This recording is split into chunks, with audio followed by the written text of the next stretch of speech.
नमस्कार दोस्तों, मोहित study IQ centre में आपका स्वागत है। आज का पेपर सीडीपी यानी चाइल्ड डेवलपमेंट पेडागोजी से संबंधित है। इस चैनल के माध्यम से हम सीटेट की जो है कंप्लीट तैयारी कराते हैं। जो बच्चे सीटेट पहली बार दे रहे हैं या जिन बच्चों का जो है सीटेट क्लियर नहीं हुआ है वो आप सभी बच्चे हमसे जुड़ सकते हैं और हमारे साथ तैयारी अपनी स्टार्ट कर सकते हैं। सीटेट का जो अगला एग्ज़ाम है वो जुलाई के फर्स्ट जो है वीक में होता है, तो आप अभी से अपनी तैयारी शुरू कर दीजिए, क्योंकि अब टीचर बनने के लिए हम सभी को जो है नोटिस जो है दिया एक तरीके से जो है जारी किया गया है। तो अब जो है टीचर बनने के लिए जो है सीटेट जो है होना अनिवार्य किया जा रहा है, चाहे वो गवर्नमेंट हो सेक्टर में हो या चाहे प्राइवेट सेक्टर में हो। इसलिए अगर आप सपना है आपका टीचर बनना, तो आप जो है अभी से तैयारी शुरू कर दीजिए, मेरा बस यही कहना है। ठीक है, तो वीडियो को जो है देखिए और जिस तरीके के क्वेश्चंस दिए गए हैं बिल्कुल एग्जैक्ट क्वेश्चंस आते हैं, ऐसे ही क्वेश्चंस आते हैं। अगर आप प्रीवियस ईयर के क्वेश्चंस को भी तैयार कर लें सभी लोग, केवल प्रीवियस ईयर को, तो भी आप जो है पास हो सकते हैं। इनफैक्ट बहुत अच्छे नंबरों से पास हो सकते हैं। ठीक है,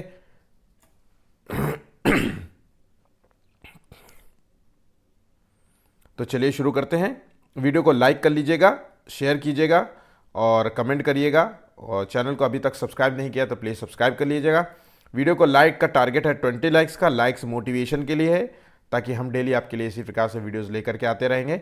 ठीक है, तो देखिए क्या क्वेश्चन है। पहला, महारत उन्मुख शिक्षार्थी सामान्यतः सफलता का श्रेय डैश डैश को देते हैं और असफलता किसको देते हैं। ये क्वेश्चंस जो है अभी जो है 2024 के सीटेट के एग्जाम में पूछा गया है। तो देखिए सिंपल सा क्वेश्चन है कि जिस बच्चे का आईक्यू अच्छा होता है, जो पढ़ने में बहुत अच्छे होते हैं, 120 प्लस आईक्यू वाला है ना, बुद्धि से बहुत अच्छा है, कॉग्निटिव डेवलपमेंट उसका बहुत अच्छा हुआ है, प्रतिभाशाली जो है विद्यार्थी है ना, तो इस तरीके का जो छात्र होता है वो जो है महारत उन्मुख शिक्षार्थी कहलाता है। तो ये सफलता का श्रेय जो है अपनी योग्यता को देते हैं और अपनी कोशिशों को देते हैं। जितना वो कोशिश करेंगे, जितना वो हार्ड वर्क करेंगे उसको, और अपनी योग्यता, है ना। उसके बाद अगर असफल हो जाते हैं तो ऐसे बच्चे जो है अपनी असफलता को अपर्याप्त कोशिश के रूप में देखते हैं कि मैंने अपनी अपर्याप्त कोशिश की, मैंने एक जो है थोड़ी सी मेहनत मुझे और कर लेनी चाहिए थी ताकि मैं जो है और अच्छे नंबर ला सकता था। तो इस तरीके से इसका आंसर देखना था। ठीक है, बाकी योग्यता और अच्छी किस्मत तो वैसा ही, इसको हटा दीजिए। योग्यता और कोशिश था लेकिन खराब किस्मत को देते हैं, यहाँ पे किस्मत आ गया, तो किस्मत एक निगेटिव टर्म है, अच्छी किस्मत, तो आंसर आपको जो है डी लॉक करना होगा। ठीक है, इसी तरीके से क्वेश्चन आएंगे। टैग, अच्छा मैं एक चीज़ आपको एक बहुत अच्छी बात बताता हूँ। एक यहाँ पे पॉजिटिव टैग वर्ड लिखिए, एक निगेटिव टैग वर्ड लिखिए। अब क्या करिए कि जितने भी पेपर आप लगाते हैं सीटेट में, जितने भी आपको कोई भी पेपर लगवाया जा रहा है, मैं मेरे चैनल्स के आप अगर वीडियो देख रहे हैं तो आप इसको जो है नोट कर लीजिए, किसी और का वीडियो देख रहे हैं तो उसको नोट कर लीजिए। जैसे कि मैंने कहा कि अच्छी किस्मत, तो अच्छी किस्मत मैंने कहा कि ये ऐसा जो है, अगर बौद्धिक रूप में बात करें तो ये किस्मत जैसा टर्म यहाँ पे नहीं होता है।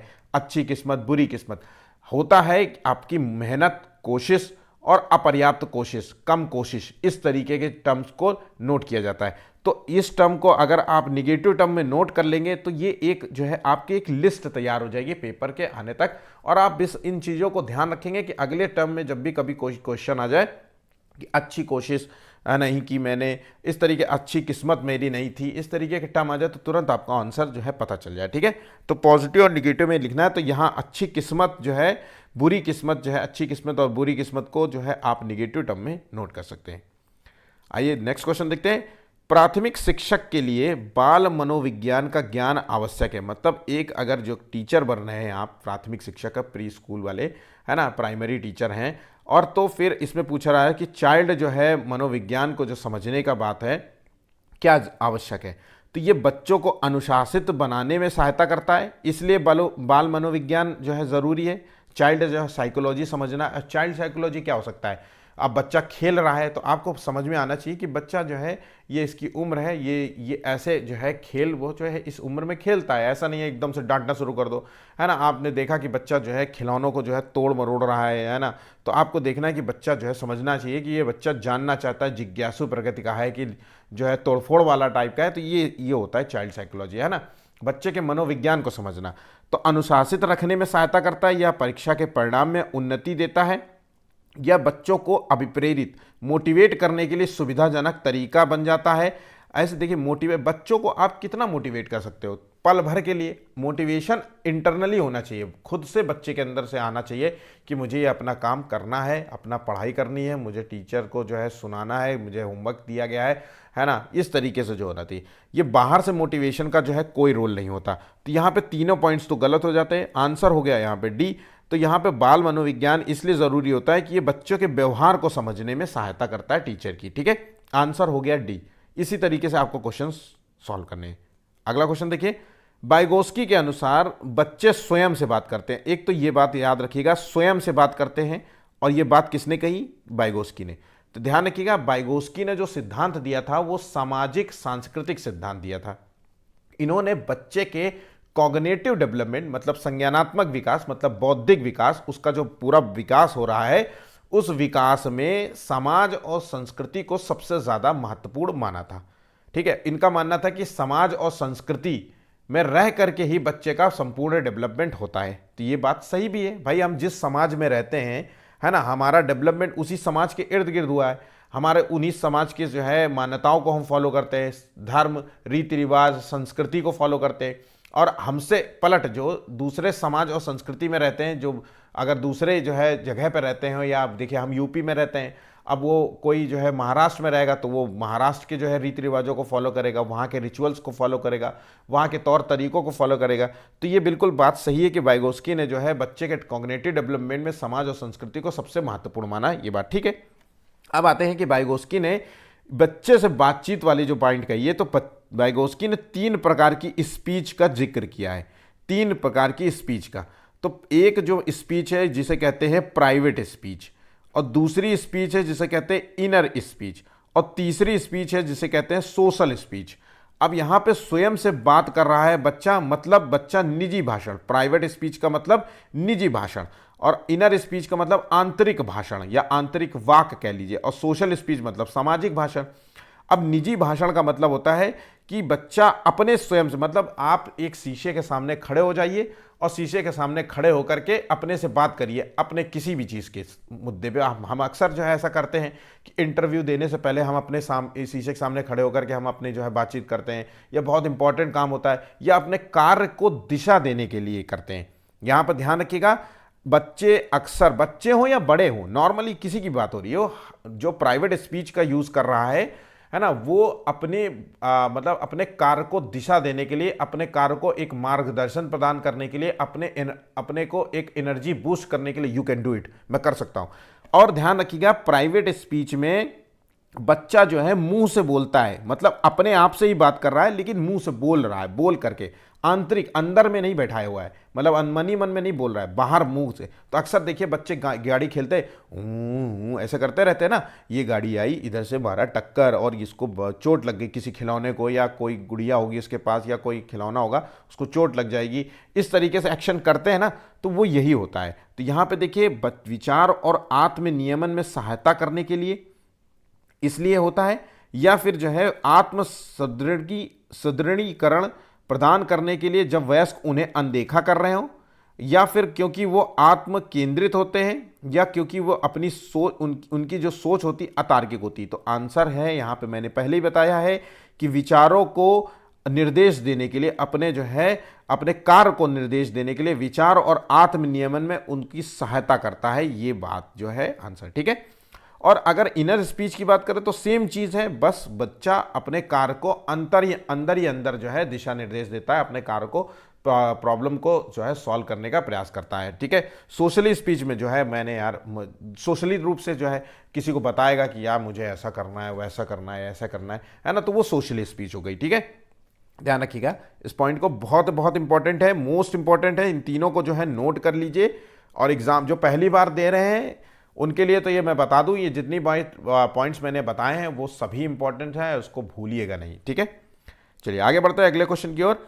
समाजीकरण एक प्रक्रिया है, तो समाजीकरण क्या है? तो समाजीकरण एक प्रक्रिया है मूल्यों, विश्वासों और अपेक्षाओं को अर्जित करने की।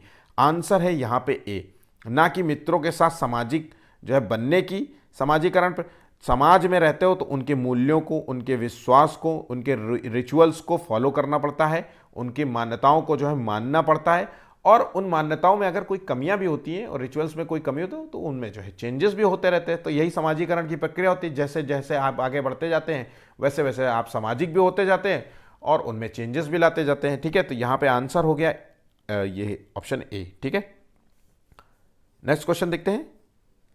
एक टीचर जो है विद्यार्थियों में सामाजिक मूल्यों को विकसित कर सकता है। अब एक टीचर जो है बच्चों में सामाजिक मूल्यों को विकसित कर सकता है। कैसे कर सकता है? तो अनुशासन की अनुभूति को विकसित करके, या आदर्श रूप में व्यवहार करके या बर्ताव करके, या महान व्यक्तियों के बारे में बात करके, या उन्हें अच्छी कहानियां सुना करके। तो देखिए, अगर आप सामाजिक किसी के अंदर सामाजिक मूल्य डेवलप करना चाहते हैं या नैतिक मूल्य डेवलप करना चाहते हैं तो सबसे बहुत ज़रूरी चीज़ होती है कि आप भी वैसे ही मतलब मूल्यों से भरे हों, और आपको बच्चा जब देखेगा, अनुकरण करेगा, है ना, तब वो जो है वैसे ही बिहेव करने लगता है। तो क्योंकि अक्सर बच्चे जो है अपने बड़ों को देख करके उनकी तरह बिहेव करते हैं, घर में जैसा माहौल होगा वैसे ही बच्चे बिहेव करते हैं। तो आदर्श रूप में उनसे व्यवहार करिए, है ना, उनसे खुद आप झूठ मत बोलिए। जब वो झूठ बोले तो उनसे कहो कि बेटा ये गलत बात होती है ना। कभी भी उनके सामने लड़ाई झगड़ा, गाली गलौज जैसे जो है शब्दों का इस्तेमाल नहीं करना चाहिए। आप रूल्स और नियमों को फॉलो करते हैं तो आप बच्चों को सिखाइए, है ना, थोड़ा सा उनके जो है उनको काइंड और हम्बल जो है बनना सिखाइए। अक्सर बच्चों को मैं अपने दोस्तों से कहता हूँ, मैं अक्सर कहता हूँ कि भाई अब बच्चों से दान जो है, दान दक्षिणा टाइप का होता है ना, जो गरीबों को देना, खिलाना पिलाना, वो ज़रूर करिए। इससे जो है बच्चों के अंदर एक नई जो है वो जो एक चीज़ डेवलप होती है, जो है वो बच्चे काइंड हार्टेड होते हैं कि बड़े जो है हम्बल किस्म के हो जाते हैं। तो इस तरीके के एक्शंस बहुत ज़रूरी होते हैं बच्चों को, अगर आप सामाजिक मूल्य और नैतिक मूल्य देना चाहते हैं। तो आदर्श रूप में व्यवहार करना टीचर को बहुत ज़रूरी है। आप उनसे बहुत अच्छे से बात करिए, है ना, मैनर्सफुल तरीके से बात करिए, हम्बल होकर बात करिए, शांत स्वभाव करके बात करिए। अगर वो कुछ पूछे तो उनके जो है जिज्ञासा को शांत करने का प्रयास करिए, उनके आंसर्स, उनके प्रश्नों को उत्तर देने का प्रयास करिए। इस तरीके से चीज़ों को जो है हमें देखना है। ठीक है, अगला क्वेश्चन। एक वह अवस्था जब बालक अपने अभिभावकों के साथ कम आनंदित महसूस करता है, ये किससे संबंधित है? तो देखिए, अक्सर देखा गया है कि कुछ बच्चे जो हैं अपने पेरेंट्स के साथ जो है उनको मज़ा नहीं आता, ना उनके साथ बैठते हैं, ना उनके साथ बात करते हैं, ना उनके साथ खेलते हैं। वो अपना खेलते रहते हैं, या पड़ोस का कोई अंकल आ गया उसके साथ खूब खेलेंगे, मस्ती करेंगे, रोड में खूब खेलेंगे, घर में खेलेंगे, लेकिन माता पिता के साथ कम ही एक्शन करते हैं। तो इसका क्या संबंध है? तो इसका संबंध है ना कि शारीरिक विकास से, ना भाषा विकास से, ना सामाजिक मानसिक विकास से, इसका संबंध है सामाजिक विकास से। एज अ पेरेंट्स जो है आप कैसे बच्चे के साथ बिहेव करते हैं वही है उसका मतलब। अगर आप उसका लालन पालन, मान लीजिए बिल्कुल अकेले हुआ है, कोई उसका ध्यान रखने वाला नहीं है, कोई देख रेख नहीं है, मतलब माता पिता दोनों ऑफिस जाते हैं, है ना, घर में ताला लगा गए, स्कूल गया बच्चा और आया, नैनी जो भी है घर में वो खाना खिला देती है, तो अब वो तो इतना इमोशनली जो है उसमें काम करेगी नहीं। तो पेरेंट्स के प्रति जो बच्चों के अंदर जो है कोई लगाव नहीं होता, यही यहाँ पे हो रहा है। तो सामाजिक विकास से संबंधित भाई आप बच्चों के साथ खेलिए, उनके साथ टाइम स्पेंड करिए, मस्ती करिए, उनके साथ घूमिए, उनके साथ खूब बातें कीजिए, है ना, उनसे, तो वो जो है उनको अंदर एक इमोशंस डेवलप होंगे अपने पेरेंट्स के प्रति। ठीक है, ऑप्शन यहाँ पे डी होगा। Next question. सामाजिक संचार में चुनौतियां किसमें जो है स्पष्ट होती है? तो सामाजिक संचार में जो है चुनौतियां किसमें स्पष्ट होती है? तो देखिए, अगर सामाजिक संचार की बात करें, जो आप देखें कि सोशल जो है कम्युनिकेशन होती है, अक्सर कई लोग जो है सोशली कम्युनिकेट करने में जो है बड़ा असहज होते हैं, है ना, क्योंकि बहुत लोगों के अंदर जो है सोशली बात करने की वो जो होता ही नहीं है। जैसे ही लोग बात करने आते हैं वो भाग जाते हैं। तो इसी की बात करी जा रही है बच्चों के संदर्भ में, कि ऐसा अगर हो रहा है कि कोई बच्चा सामाजिक रूप से बातचीत करने में जो है असहज महसूस हो रहा है, या बातचीत नहीं करता है, या चिड़चिड़ा हो रहा है, तो ऐसे क्या करता है? तो यहाँ पे देखिए, ध्यान न्यूनता अतिक्रियाशीलता विकार से संबंधित है, या मस्तिष्क पक्षाघात से संबंधित है, स्वलीन क्रम विकार से संबंधित है, अधिगमात्मक जो है विकलांगता में। तो यहाँ पे जो आंसर है सामाजिक संचार वाला जो है, यहाँ पे स्वलीनता से, स्वलीन क्रम विकार से, जिसे कहते हैं ऑटिज्म। ध्यान रखिएगा, ये एक प्रकार का विकार है। ऑटिज्म में बच्चा जो है सामाजिक रूप से जो है इंटरेक्शन में बिलीव नहीं करता।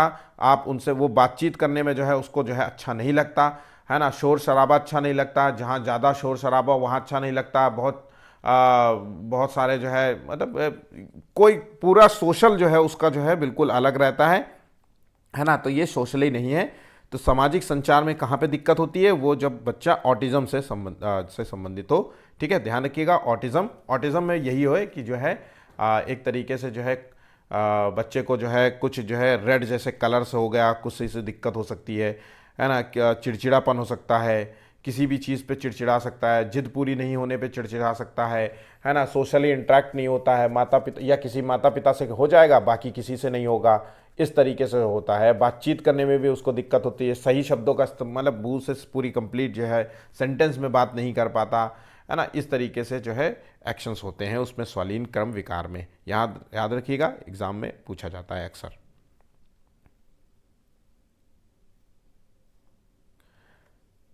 निम्न में से कौन सी समावेशी शिक्षा की एक विशेषता नहीं है? तो समावेशी शिक्षा का मतलब होता है ऐसी शिक्षा, ऐसा स्कूल जहां पे समावेशी शिक्षा दी जाती हो। और समावेशी शिक्षा का क्या मतलब होता है कि ऐसे स्कूल जहां पे समावेशी शिक्षा दी जाती हो। और समावेशी शिक्षा से संबंधित है कि मतलब जहां पे विशेष प्रकार के बालक, सामान्य बालक, आर्थिक रूप से संपन्न बालक, आर्थिक रूप से कमजोर बालक, चाहे किसी धर्म का हो, किसी जाति का हो, चाहे किसी स्टेट का हो, चाहे किसी भाषा का हो, इन सब चीज़ों से परे हो करके उन सभी बच्चों का जो है मतलब संपूर्ण विकास पे ध्यान दिया जाता है। मतलब कोई भी बच्चा ऐसे स्कूल्स में पढ़ सकता है। अगर वो ऐसे सारे बच्चे एक स्कूल में पढ़ रहे हो तो वो ऐसा स्कूल समावेशी स्कूल होता है और वहाँ पे समावेशी शिक्षा प्रदान की जाती है। अब यहाँ पे आंसर देख लेते हैं सीधा सीधा।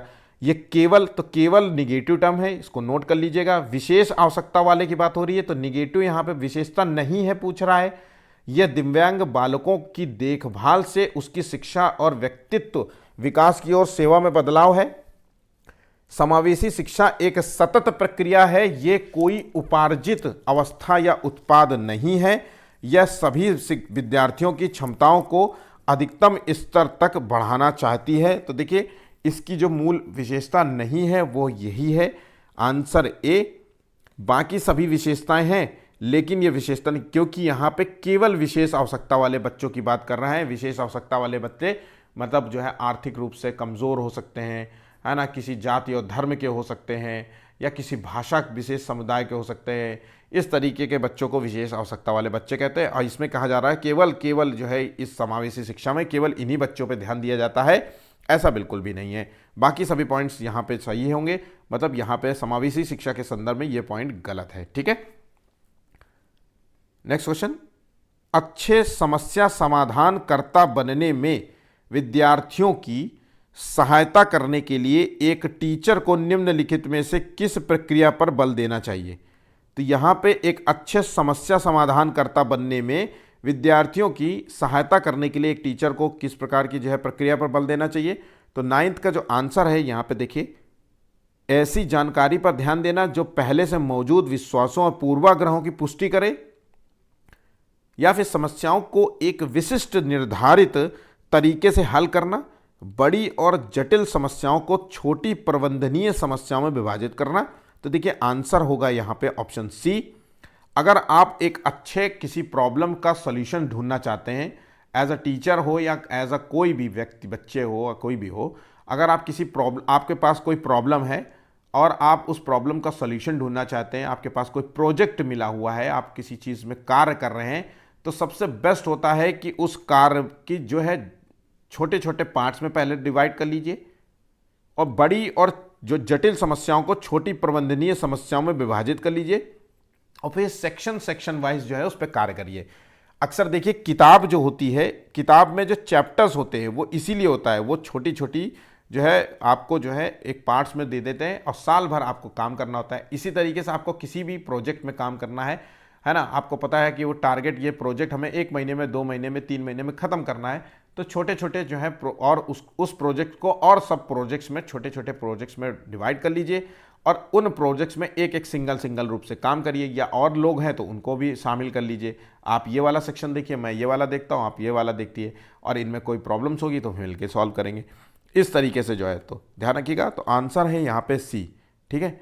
इससे क्या होता है, अच्छे समस्या समाधान करता जो है बनने में, मतलब यहाँ पे छोटे प्रबंधनीय समस्याओं से तो क्या होता है कि इससे, इस चीज़ से क्या होता है, बच्चों में आलोचनात्मक सोच और व्यवस्थित जो है दृष्टिकोण जो है का विकास जो है डेवलप होता है। इस चीज़ को ध्यान रखिएगा, ठीक है।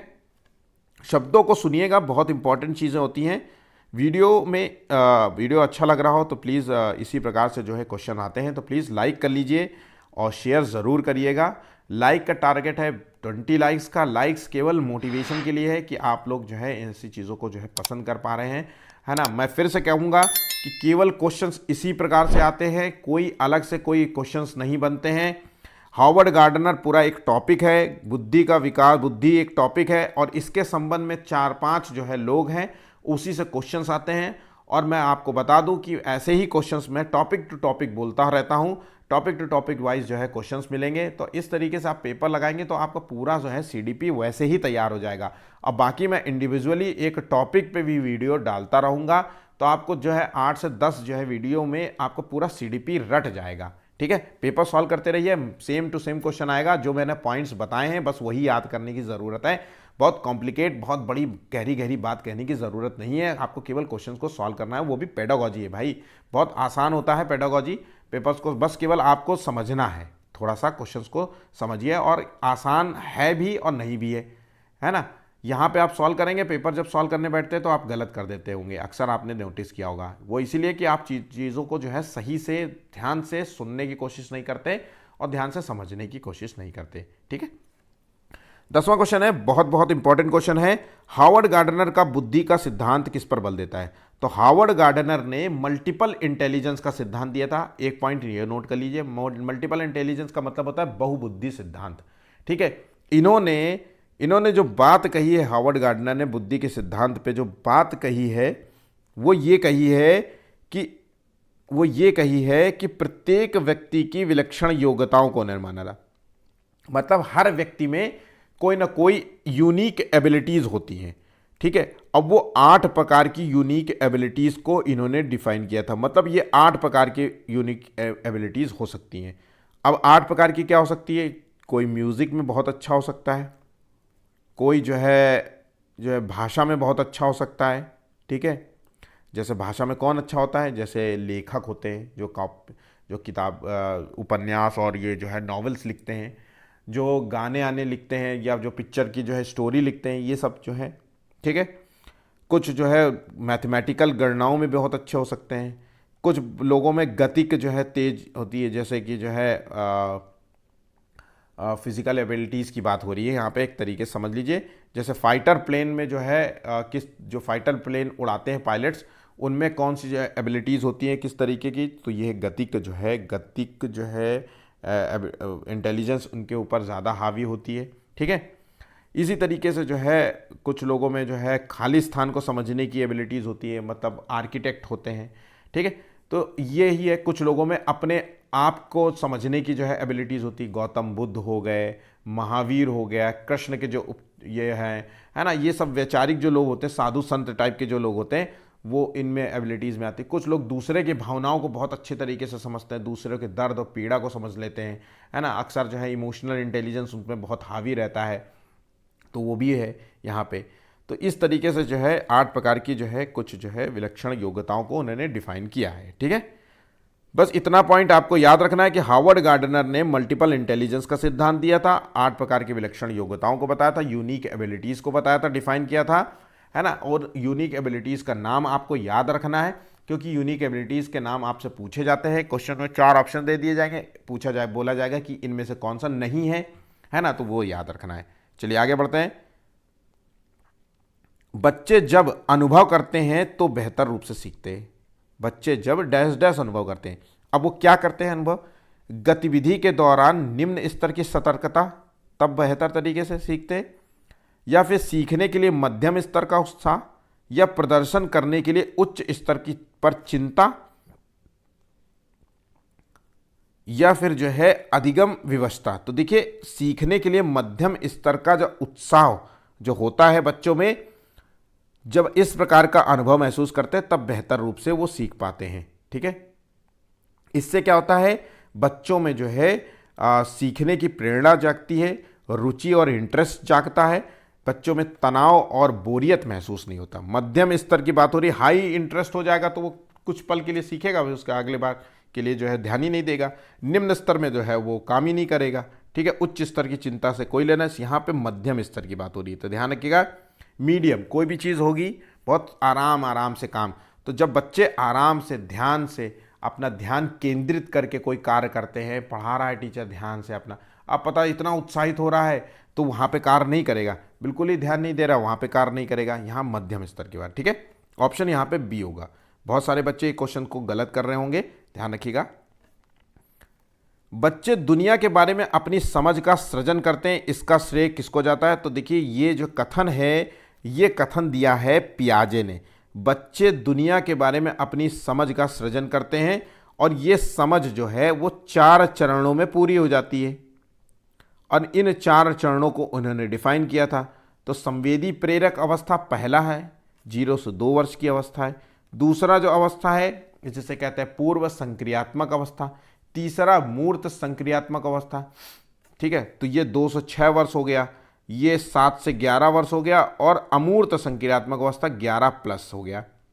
इन 4 चरणों में बच्चा जो है अपनी जो है मूलतः जो है बौद्धिक क्रियाओं का जो है प्रदर्शन करता है। ठीक है, तो यहाँ पे जो पहला चरण है, यहाँ पे तो बच्चा पैदा हुआ है। अब पैदा हुआ 0 साल का है, तो पैदा 1 साल का जब हुआ तो वो जो है हाथ चलाना, उंगलियां चलाना, है ना, मुंह से चूसना, इस तरीके जो है क्रियाएं करता है। ज़मीन में फैल गिरा दोगे तो क्रॉलिंग करेगा, मतलब घुटने के बल चलेगा। नहीं चल पाता होगा तो फिसल फिसल के उछल के जो है भागेगा। इस तरीके से जो है क्रियाएं करता है। ठीक है, तो यहाँ पे ध्यान रखिएगा ये सारे पॉइंट्स। तो यहाँ पे जो है ये कथन जो है पियाजे से संबंधित है। ये एक स्विस जो है मनोवैज्ञानिक थे पियाजे, ये भी ध्यान रखिएगा। और इन्होंने इन्हें जो है कंस्ट्रक्टिविस्ट के नाम से भी कंस्ट्रक्टिविज्म जो है के थ्योरी दी थी, संज्ञानात्मक जो है सिद्धांत दिया था इन्होंने रचनावाद के रूप में भी जाना जाता है। ठीक है, बच्चे अपना जो है सक्रिय रूप से अपनी समझ का निर्माण का जो है मतलब अब सक्रिय रूप से अपनी समझ जो है डेवलप करते हैं, ये भी ध्यान रखिएगा। बच्चों को इन्होंने नन्हे वैज्ञानिक की संज्ञा दी थी, ये भी ध्यान रखिएगा। तो इतने पॉइंट्स याद रखिएगा। बाकी मैं पियाजे आपको प्रॉपर वे में एक कराऊंगा वीडियो, जहाँ पे आपको पियाजे से संबंध में सब सारे क्वेश्चंस अब तक जितने क्वेश्चंस आए हैं और जो क्वेश्चन आ सकते हैं, मैंने बहुत सारे क्वेश्चन इसमें बनाए हैं। ठीक है, तो वो सारे जो है वीडियो आपको जो है मिल जाएगा। अगर आप जो है जल्दी में हैं तो प्लीज़ मेरा वीडियो जाकर के प्लेलिस्ट में आपको मिल जाएगा, वहाँ पे आप पियाजे से संबंध में जो है वीडियो देख सकते हैं। वहाँ पे थ्योरी और क्वेश्चन भी मैंने प्रॉपर कराया है। ठीक है, कोहलबर्ग ने प्रस्तुत किया है कौन सा सिद्धांत? तो देखिए, कोहलबर्ग ने जो सिद्धांत दिया था वो नैतिक विकास का सिद्धांत दिया था। इसके तहत इन्होंने 3 चरण दिए थे और प्रत्येक चरण के 2 जो है उपचरण मान लीजिए ऐसे। ठीक है, और हर जो है चरण बहुत इंपॉर्टेंट है। तो इस प्रकार से 3 चरण और जो है 6 जो है उसके जो है प्रकार हैं एक तरीके से। ठीक है, तो याद रखिएगा इस चीज़ को, और मैं सारा जो है चीज़ें आपको करा दूंगा। 3 जो चरण हैं उन 3 चरणों के नाम आपको याद रखना है। प्री कन्वेंशनल लेवल और कन्वेंशनल लेवल और पोस्ट कन्वेंशनल में, ये 3 चरण हैं। तो पहला है, इसमें बच्चे में नैतिकता नहीं होती है, या फिर कह लीजिए नैतिकता अनुपस्थिति है, या फिर कह लीजिए नैतिकता बाहर से मिलती है। मतलब बाहर से, उसके अंदर नैतिकता नहीं है। आप उसे बोलोगे नहीं गलत बात तो वो मान जाएगा, है ना। अब वो किस लिए मानेगा? वो दंड से बचने के लिए मानेगा कि मम्मी पापा कहीं धर दें, एक कंटाप ही ना धर दें, मारपीट ना हो जाए, मुझे कूटा ना जाऊं मैं। इसलिए वो जो है नैतिक होने का प्रयास करता है, वो सही कार्य करने का प्रयास करता है। तो नैतिकता की अनुपस्थिति होती है, नैतिकता होती नहीं है। जो भी नैतिकता होती भी है तो वो नैतिकता बाहर से मिलती है। तो अक्सर क्वेश्चन पूछा जाता है, तो कोहलबर्ग के अनुसार जो है किस चरण में नैतिकता बाहर से मिलती है बच्चे को? तो वो है पूर्व प्री कन्वेंशनल लेवल या पूर्व परंपरागत स्तर कह सकते हैं। अब क्वेश्चन आ जाता है कि किस स्तर में बच्चे में नैतिकता आंतरिक कारण अंदर से होता है, मतलब वो स्वयं से जो है नैतिक होता है, सामाजिक मूल्यों को फॉलो करता है, गलत सही और गलत में पहचान कर लेता है, तो वो है पोस्ट कन्वेंशनल लेवल में, थर्ड नंबर वाले में। तो थर्ड नंबर वाले में पोस्ट कन्वेंशनल लेवल में बच्चे में नैतिकता मतलब आंतरिक कारण उसके अंदर नैतिकता होती है, इतना मूल्य वो सीख चुका होता है उम्र के साथ साथ। ठीक है, यहाँ पे ध्यान रखिएगा, आगे मैं और भी चीज़ें आपको बताऊंगा, अभी के लिए इतना ही ध्यान रखिएगा। अर्थपूर्ण अधिगम मुख्य रूप से किसके बारे में नहीं है? तो अर्थपूर्ण अधिक जानकारी को रटना, तो यहाँ पर रटना एक निगेटिव टर्म है। ठीक है, तो रटना अर्थपूर्ण अधिगम के रूप में नहीं जाना जाता है। आंसर हो गया ऑप्शन ए। बाकी अवधारणाओं को समझना, ज्ञान का निर्माण करना, कौशल का विकास करना, ये आपको अर्थपूर्ण अधिगम में मदद करता है, लेकिन रटना आपका मदद नहीं करता, इसलिए निगेटिव टर्म में नोट कर लीजिएगा। ठीक है, यहाँ पे इन चीज पॉजिटिव टर्म में आप ज्ञान के निर्माण को भी नोट कर सकते हैं, कौशल का विकास करना, अवधारणाओं को समझना, ये पॉइंट्स भी नोट कर लीजिए, क्योंकि ऐसे टर्म्स बहुत आते हैं आपको एग्जाम में। ठीक है, कृतिका अक्सर घर में ज़्यादा बात नहीं करती है, लेकिन विद्यालय में काफ़ी बात करती है। ये क्वेश्चन अक्सर आपसे पूछा जाता है, बस आपको कृतिका की जगह कोई और नाम हो जाएगा, कोई और नाम दे दिया जाएगा। बाकी क्वेश्चन यही है कि एक बच्चा है जो अक्सर जो है स्कूल में तो खूब बात करता है, लेकिन जो है विद्यालय मतलब घर में नहीं बात करता, घर में कम खेलता है, स्कूल में खूब उधम मचाता है। तो इसका आंसर है कि उस घर में वो दबा दबा इसलिए रहता है कि घर में उससे या तो सोशली रूप से कोई एक्टिव नहीं होता होगा, माता पिता अपना जॉब करने चले गए, वो अकेले जो है बैठा कर होता रहता होगा, आया नैनी जो है उसकी देखभाल कर रही होगी, या फिर जो है अगर वो बात करने का प्रयास करता होगा अपने माता पिता से या नाना नानी कोई भी परिवार का सदस्य हो, वो सब उसको डांट देते होंगे कि चुप रहो, बकवास मत करो, जाओ अपना काम करो, खेलो जा करके। इस तरीके कई पेरेंट्स होते हैं, है ना, अक्सर हमने आसपास ऐसा देखा है, पेरेंट्स जो है पेरेंटिंग जिनकी बहुत ही वाहियात, बहुत ही घटिया है ना, वो पूरा बच्चों को जो है उसका जो है बचपन बिगाड़ देते हैं। तो इसी तरीके से जो है आंसर यहाँ पे ढूंढना है। तो कृतिका का अपना घर बिल्कुल पसंद नहीं है, ये तो यहाँ पे आंसर नहीं होगा। उसके विचारों को विद्यालय में मान्यता नहीं मिलती, आंसर हो गया यहाँ पे। तो यहाँ पे विद्यालय में काफ़ी बात करती है और घर में बात नहीं करती, तो उसका मतलब यहाँ पे आंसर है कि उसके विचारों को विद्यालय में मान्यता मिलती है। सॉरी, मैंने मिलती नहीं मिलती मैंने पढ़ लिया था, तो आंसर हो गया ऑप्शन यहाँ पे डी। ठीक है, विद्यालय में उसको बोलने का मौका मिलता है, उसके वैल्यू, उसको बात जब भी किसी ने कुछ कही, उसने कुछ कही तो अप्रिशिएट करते हैं कि हाँ बेटा बहुत अच्छी बात, बहुत वेरी गुड वेरी गुड, तो इस तरीके से कहते हैं। तो यहाँ पे बच्चा जो है बड़ा उत्साहित होता है, सीखने के लिए जो है प्रेरित रहता है, इंटरेस्ट रहता है उसका काम करने में, और उसे मोटिवेशन मिलता है ना, तनाव और बोरियत महसूस नहीं करता है क्लास में। अब घर जाते ही वो ऐसा जो है तनाव और बोरियत महसूस करने लगता है। ठीक है,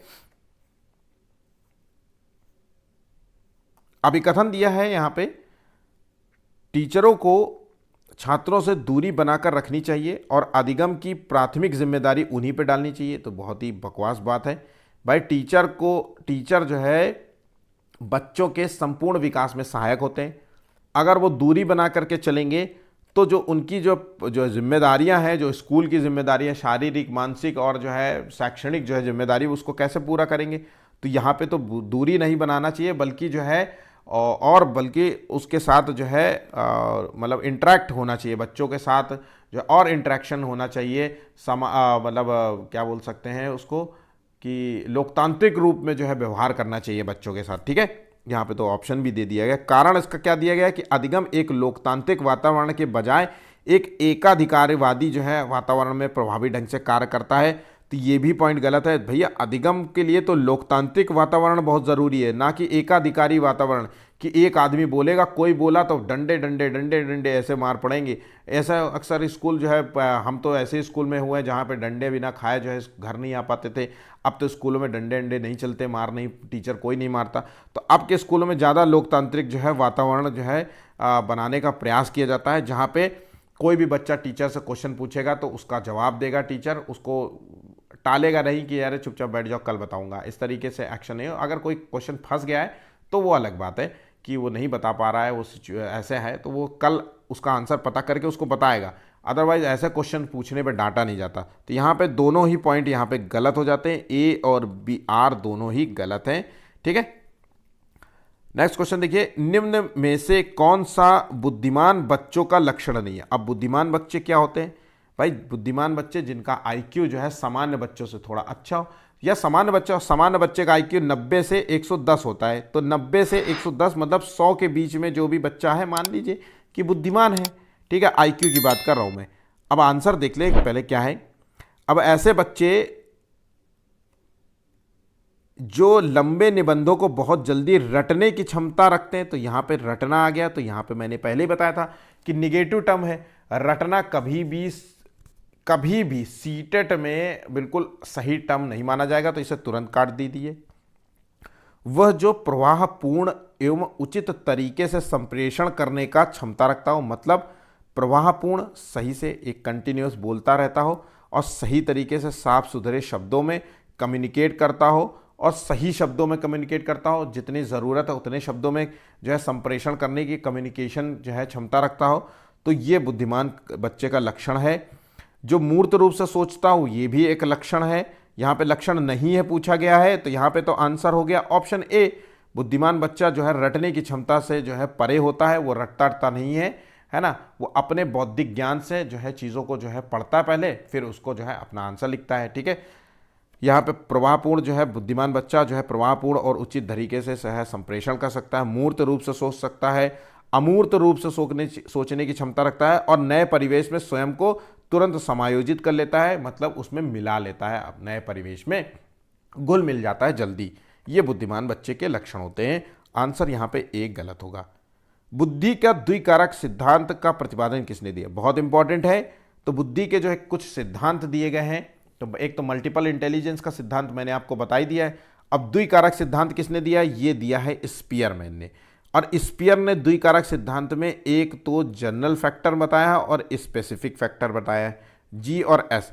और जनरल में सभी जनरल फैक्टर जो है दो रूप में डिफाइन किया है, मतलब व्यक्ति की सभी मानसिक गतिविधियों के लिए ये जनरल फैक्टर उत्तरदायी है।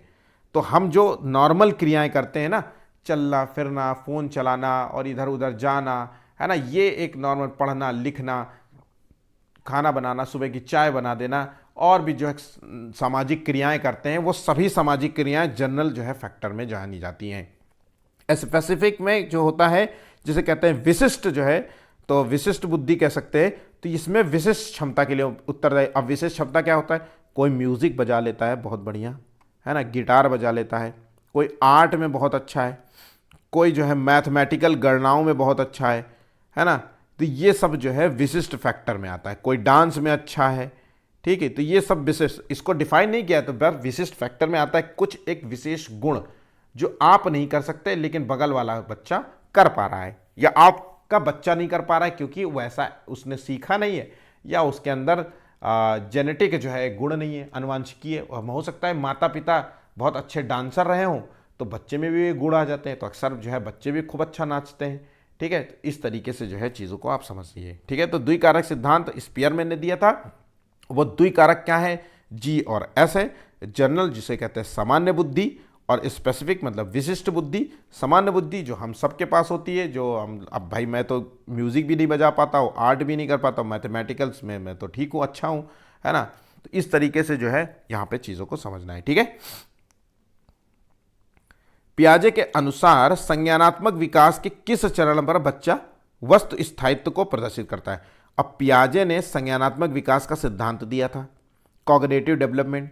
इसके तहत इन्होंने 4 प्रकार के चरण बताए थे, और 4 प्रकार के चरणों में पहला चरण तो ये है कि संवेदी प्रेरण का चरण कह सकते हैं, दूसरा है पूर्व संक्रियात्मक चरण कहते हैं, दूसरा ये है, तीसरा जो है आपको कहेंगे ये मूर्त संक्रियात्मक अवस्था, और चौथा जो चरण है वो है औपचारिक संक्रियात्मक अवस्था। ये चारों चरण है।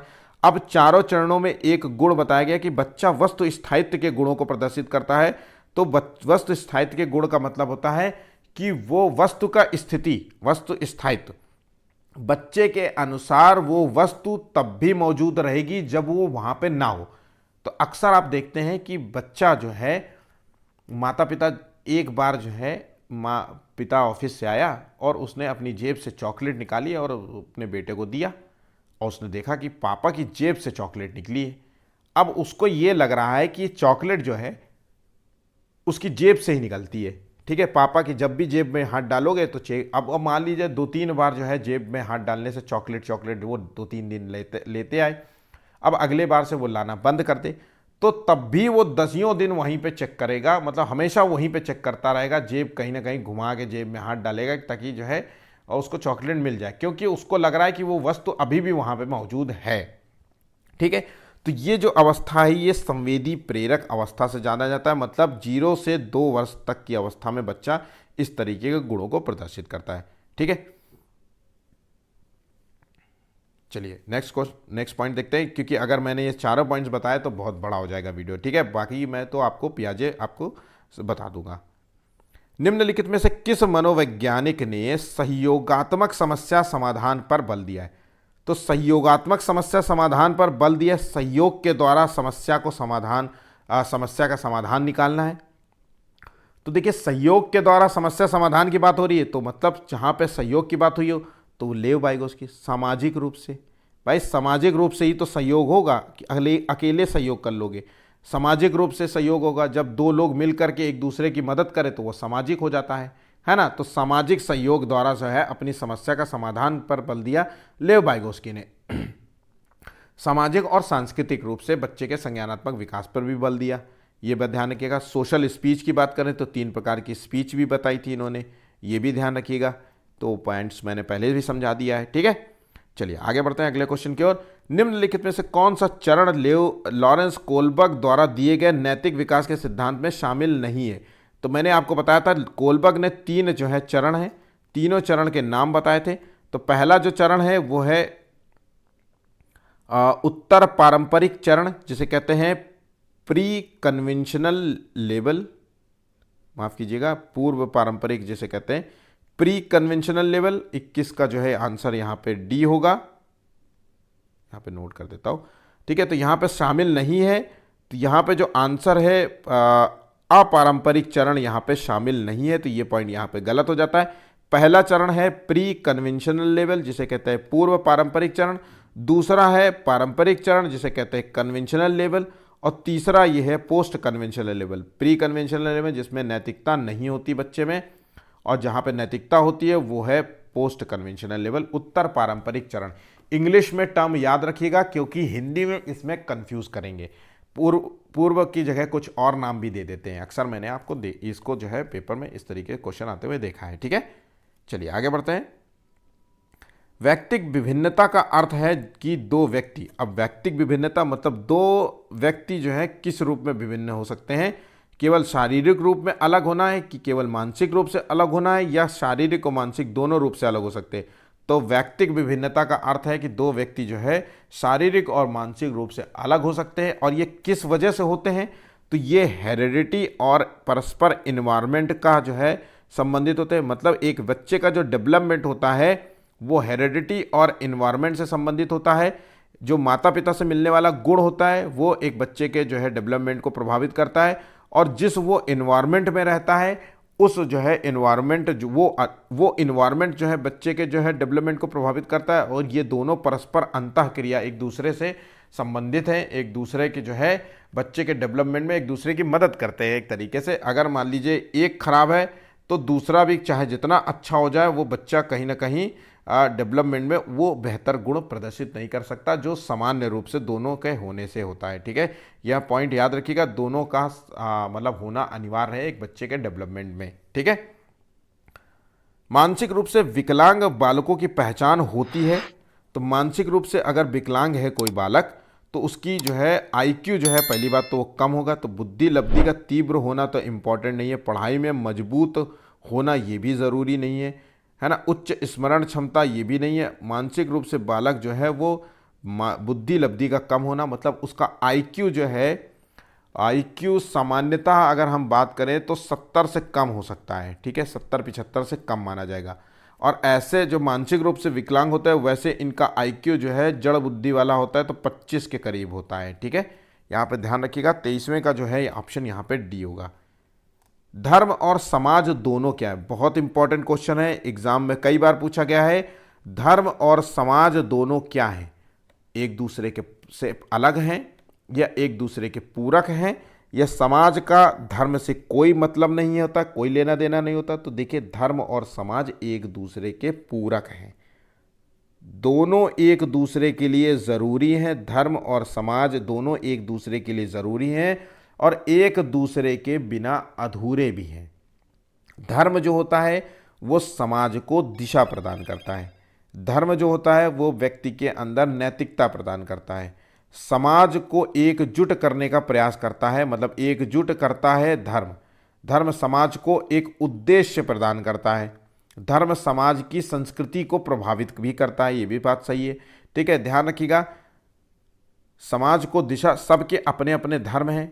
हिंदू धर्म है तो वेद को फॉलो करते हैं, अगर कुरान, मुस्लिम की बात करें तो वो कुरान को फॉलो करेंगे, अगर क्रिश्चियनिटी की बात करें तो वो बाइबल को फॉलो करेंगे। तो ये सभी धर्म हैं और धर्म के अकॉर्डिंग जो है अपने इनके जो है कुछ रिचुअल्स हैं, कुछ नियम हैं, वही नियम जो है वो समाज के लोग फॉलो करते हैं। ठीक है, तो यहाँ पे जो है एक दूसरे के पूरक हैं, ध्यान रखिएगा, ना कि पृथक हैं। चलिए आगे बढ़ते हैं अगले क्वेश्चन की ओर।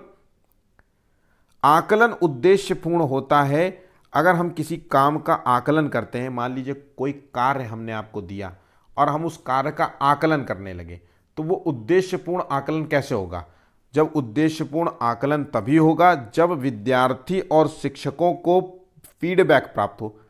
तो आकलन जब होगा जब हम विद्यार्थियों और टीचरों को फीडबैक प्राप्त हो, ना कि केवल एक बार, केवल यहाँ आ गया तो गलत कर दीजिए, अंत में पेपर होता हो, वर्ष में एक बार पेपर होता है, ये सब नहीं। विद्यार्थियों की उपलब्धियों में अंतर करने के लिए तुलनात्मक मूल्यांकन, तुलना करना, तुलना एक जो है निगेटिव टर्म है। भय और तनाव पैदा करना, ये एक निगेटिव टर्म है, टैग वर्ड है, तो नोट कर लीजिए इतने सारे जो है चीज़ों को। और फीडबैक देना एक पॉजिटिव है, तो आंसर हो गया ऑप्शन ए। ठीक है, सीखना आदतों, ज्ञान एवं अभिवृत्तियों का अर्जन है, ये कथन निम्नलिखित में से किसका है? तो सीखना आदत और ज्ञान और अभिव्यक्तियों का अर्जन है, ये क्रो एंड क्रो का कथन है, ऑप्शन बी है। कथन के संबंध में कई बार एक दो क्वेश्चन आ जाते हैं और ऐसे क्वेश्चंस को आप एक कोने में साइड में नोट कर लीजिए। पूरा जो है सीटेट तैयार करते हुए 10 से 12 जो है आपको ऐसे कथन देखने को मिलेंगे और आंसर नोट करिए, बस तुरंत वही 10 से 12 याद करने, 12-15 बस मैक्सिमम, और उन 15 को याद करके आपका एक नंबर बहुत आसानी से आप ले सकते हैं। ठीक है, ऐसे जो है चीज़ें भूल सकते हैं आप। ठीक, सृजनात्मक उत्तरों के लिए आवश्यक है, तो क्रिएटिव आंसर क्या होते हैं? अब ये क्रिएटिव अगर आप आंसर देना चाहते हैं तो ये क्या है? विषय वस्तु आधारित कंटेंट बेस्ड क्वेश्चन होने चाहिए, उससे पूछेंगे, या फिर ओपन एंडेड टाइप का क्वेश्चन पूछेंगे, या फिर हाईली जो है डिसिप्लिन्ड जो है क्लासरूम होने चाहिए, या फिर डायरेक्ट टीचिंग और डायरेक्ट क्वेश्चनिंग हो। तो सृजनात्मक उत्तर तभी हो सकते हैं जब ओपन एंडेड क्वेश्चन हो, जिनका जो है मुक्त उत्तर वाले, जिनका कोई उत्तर नहीं। मैंने पूछा कि पर्यावरण कैसे फैलता है, इसके बारे में बताएं, तो हर व्यक्ति अपने अपने तरीके से, कुछ जो है जल प्रदूषण के बारे में बात करेंगे, कुछ वायु प्रदूषण के बारे में बात करेंगे, कुछ ध्वनि प्रदूषण के बारे में बात करेंगे, कुछ जो है रासायनिक प्रदूषण के बारे में बात करेंगे, सब ऐसी इसी तरीके से। तो सबके उत्तर अलग अलग होंगे, और जो भी मान लीजिए ध्वनि प्रदूषण पे 15 लोगों ने उत्तर लिखा, आंसर लिखा, तो उन 15 लोगों के आंसर भी अलग अलग होंगे। तो ऐसे क्वेश्चंस को मुक्त उत्तर, जिनका कोई उत्तर जो है क्लियर नहीं, मतलब वैसा नहीं होता, मतलब कि जो है जैसे ऑब्जेक्टिव टाइप के होते हैं, ऑब्जेक्टिव में 4। अब ये क्वेश्चन जो है ओपन एंडेड नहीं है, ये क्लोज्ड एंडेड है। इसका पता है कि बी आंसर है तो बी ही आंसर है, उसको कहीं नहीं गलत कर सकते। तो सृजनात्मक उत्तर की अगर हम बात करें तो मुक्त उत्तर वाले प्रश्नों को जो है होना चाहिए, आंसर यहां पे ऑप्शन बी होगा। एक बच्चा जो है डैश डैश से ग्रसित है, वो 100 को वाज लिख देता है, या फिर बी को डी लिख दे, एफ को जो है उल्टा एफ लिख दे, इस तरीके से। अक्सर आपने देखा होगा के को बच्चा अक्सर इस तरीके से के लिख देते हैं, है ना, एम को जो है डब्लू लिख देते हैं, है ना, यहाँ पे ये सारी चीज़ें होती हैं। तो ऐसा अगर 100 को वाज पढ़े या न्यूक्लियर को अनक्लियर में अंतर नहीं कर पा रहा हो तो ये क्या होगा? तो वो शब्द को जो है समझ नहीं पा रहा है, तो ये डिसलेक्सिया है, जबलिंग और डिस्मॉर्फिया है। यहाँ पे आंसर देखिए 28वें का क्या है, तो ये जो है डिसलेक्सिया है, डिसलेक्सिया डिस्ग्राफिया। डिसलेक्सिया में जो है बच्चे में पठन विकार आता है। ठीक है, तो 100 को वाज पढ़ता है, न्यूक्लियर को अनक्लियर में अंतर नहीं कर पाता है चीज़ें, तो डिसलेक्सिया में पठन विकार होता है, उसमें समझ नहीं पाता, उसको 100 को वाज भी पढ़ सकता है, वह उसको 100 पढ़ ले, ठीक है। और अगर डिस्ग्राफिया की बात करें तो डिस्ग्राफिया में बच्चा ऐसा शब्द लिखता है उल्टा, 100 को वाज लिख देगा, है ना, तो यहाँ पर डिस्ग्राफिया शब्द नहीं है, तो डिसलेक्सिया है केवल, ठीक है। और लिखने की बात करें तो वो बी को डी लिख देगा, तो डिस्ग्राफिया हो जाएगा। चलिए आगे बढ़ते हैं अगले क्वेश्चन की ओर।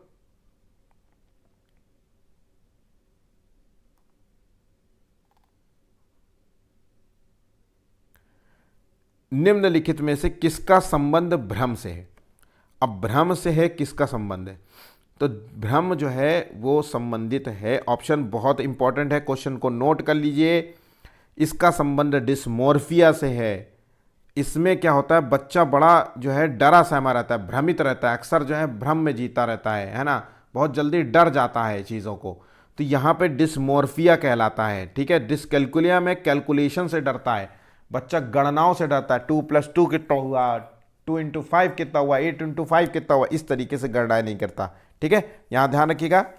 चलिए आगे बढ़ते हैं। आखिरी क्वेश्चन है, वीडियो को लाइक करिएगा ज़रूर, शेयर करिएगा और सब्सक्राइब कर लीजिएगा। मैं पेपर डेली आपको, मतलब 2 पेपर आपको मैं डेली प्रोवाइड करूंगा सीटेट में। सुबह मॉर्निंग में कुछ सीडीपी होगा, तो जो है शाम के जो है हिंदी पेडागोजी होगा, है ना। इस तरीके से सारे पेपर्स जो है आपको डेली 2 पेपर्स आपको मिलेंगे। डेली आप पेपर सॉल्व करेंगे तो आपका पूरा जो है वैसे ही क्लियर हो जाएगा, ठीक है। गिने चुने टॉपिक्स हैं और बस आपको पढ़ना है। आखिरी क्वेश्चन है, कोविड-19 जब आई थी तो महामारी के दौरान तनाव में विद्यार्थियों के प्रदर्शन को नकारात्मक रूप से प्रभावित किया था। अब कोविड-19 के चक्कर में जो है बहुत सारे बच्चे एग्जाम के चक्कर में तनाव महसूस कर रहे थे और नकारात्मक रूप से उसमें जो है प्रभावित किया। ये निम्नलिखित में से किस प्रकार के संबंध को स्पष्ट करता है? तो देखिए 30 का जो उत्तर है यहाँ पे आनुवांशिकता और निष्पादन से संबंधित है, बिल्कुल भी नहीं, आनुवांशिकता का ऐसा कोई संबंध नहीं है। प्रतियोगिता और संज्ञान से यहाँ पे संज्ञान और संवेग से संबंधित है, ऑप्शन यहाँ पे बी है। और ये क्वेश्चन पूछा जा चुका है, ध्यान रखिएगा, सीटेट में क्वेश्चन पूछा गया, संज्ञान और संवेग से ये संबंधित रखता है, ऑप्शन यहाँ पे बी राइट होगा, ठीक है। संवेग का मतलब होता है उसके इमोशंस से संबंधित है, जो इमोशन, जो भाव अंदर निकलते हैं, प्रेम, करुणा, डर, है ना, ये सब भाव संवेग से संबंधित है, ठीक है। और संवेग जो होता है, व्यक्ति का संवेग जो है कहीं ना कहीं उसके संज्ञान को प्रभावित करता है, ध्यान रखिएगा। मतलब अगर बच्चे का इमोशंस बहुत हाई है तो वो बौद्धिक रूप से जो है डिसीजन लेने में अक्षम होगा, है ना। इमोशंस जो है अक्सर जो है डिसीजन लेने में आपको जो है बहुत प्रॉब्लम क्रिएट करते हैं, है ना। तो इसलिए देखा होगा प्यार में पड़ा हुआ इंसान जो है अक्सर जो है कई बार जो है गलतियां कर बैठता है, उसको सही चीज़ें तब भी नहीं दिखाई पड़ती हैं। पारिवारिक कलह जब होती है तो अक्सर देखते हैं, सभी जानते हैं कि परिवार में कलह हो रही है, लेकिन चूंकि प्रेम है, भाई भाई में प्रेम है या एक दूसरे में प्रेम है, फिर भी वो जो है कहीं ना कहीं वो हो जाता है, ठीक है। तो यहाँ संवेग जो है व्यक्ति के संज्ञान को प्रभावित करता है। अगर क्वेश्चन आपसे ऐसा कोई पूछ ले कि संवेग क्या व्यक्ति के संज्ञान को प्रभावित करता है, तो ज़्यादा से ज़्यादा अगर इमोशंस वाला व्यक्ति होगा तो वो डिसीजन सही से नहीं ले पाएगा। इसलिए अगर सही डिसीजन लेने के लिए इमोशंस का कंट्रोल में होना बहुत ज़रूरी है। अक्सर जो है जो MBBS डॉक्टर जो होते हैं, कहते नहीं है, आपने पिक्चर देखोगी तो कई बार ये डायलॉग देखा जाता है कि अगर मैं अपनी बेटी का इलाज करूंगा, अपनी बेटी का ऑपरेशन करूंगा तो मैं नहीं कर पाऊंगा क्योंकि मेरे हाथ कांपेंगे, लेकिन यही ऑपरेशन अगर मैं किसी और का कर रहा होता हूँ तो सर सर मैं कर दूंगा। तो ये क्योंकि वहाँ पे उस डॉक्टर पे संवेग मतलब ज़्यादा हैवी हावी होता है, ठीक है, संवेग ज़्यादा वहाँ पे कार्य करता है, ठीक है। तो यहाँ पे 30 क्वेश्चन यहाँ पे समाप्त होते हैं। वीडियो को लाइक कर लीजिएगा प्लीज़, शेयर कीजिएगा और चैनल को सब्सक्राइब नहीं किया तो उसको भी सब्सक्राइब कर लीजिए। अभी के लिए बस इतना ही, धन्यवाद।